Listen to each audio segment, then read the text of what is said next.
자, 이번 시간에는 우리 기부금과 충당금이라는 주제로 같이 공부를 해보려고 하는데요.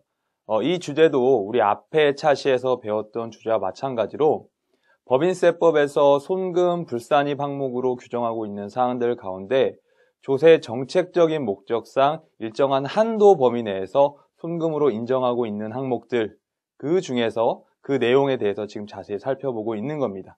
그 첫 시간으로서 저번 차시부터 감가상각비 그리고 접대비에 대해서 알아봤고요. 이번 차시에는 기부금과 충당금에 대해서 법인세법에서 어디까지를 기부금으로 인정할 것인가, 충당금으로 인정할 것인가, 그 한도는 구체적으로 어떻게 계산이 될 수 있는가에 대해서 같이 공부해보는 시간을 갖도록 하겠습니다. 자, 먼저 이번 시간은 기부금에 대해서 공부를 해보도록 할 텐데요.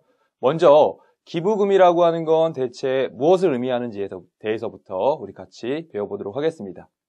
자, 기부금이라 하면요, 몇 가지 요건을 충족한 경우에 해당 지출을 기부금으로 본다, 이렇게 법에 명시되어 있다는 거죠. 그럼 대체 어떤 요건을 충족시켜야 되느냐? 바로 법인이 그 법인의 본연의 사업과 직접적인 관련이 없이 법에서 일정하게 요구하고 있는 어떤 공익적 목적의 지출, 불특정 다수를 대상으로 일정한 요건을 충족시키는 일정한 요건이라 함은 공익적 목적의 지출이어야 된다는 거죠. 그리고 그 지출이 어떤 대가를 바라는 것이 아니라 무상으로 이루어졌을 때 그 해당 지출이 이루어진 재산적 증여가액을 우리는 기부금이다, 이렇게 부르고 있습니다. 그러면 우리가 앞에 배웠던 접대비와는 어떤 차이가 있나요? 자, 접대비는 업무와 관련하여서 거래처와 같은 특정 대상에 대한 지출을 우리는 접대비로 본다고 했습니다.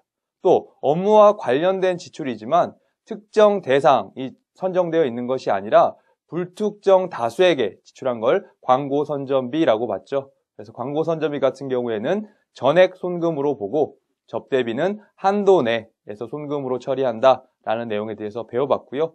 기부금 역시 접대비와 마찬가지로 법인세법에서는 별도의 규정을 두어서 이런 항목에 대해서만 기부금으로 볼 거고, 그러한 지출 전체에 대해서 전액 다 손금으로 인정하는 것이 아니라 접대비와 마찬가지로 일정한 법에 정해진 산식에 따라 계산된 한도 내에서만 손금으로 인정하겠다라는 규정을 하고 있는 거죠. 우리가 기부금에 대해서 배운다는 것도 결국 법인세법에서 대체 어떤 지출을 기부금으로 보고 있는가, 그 기부금을 어떻게 구분하고 있고 대체 어느 범위까지를 기부금을 지출한 내용을 손금으로 인정할 것인가, 그 내용들에 대해서 배우는 거다, 이렇게 생각을 하시면 되겠습니다.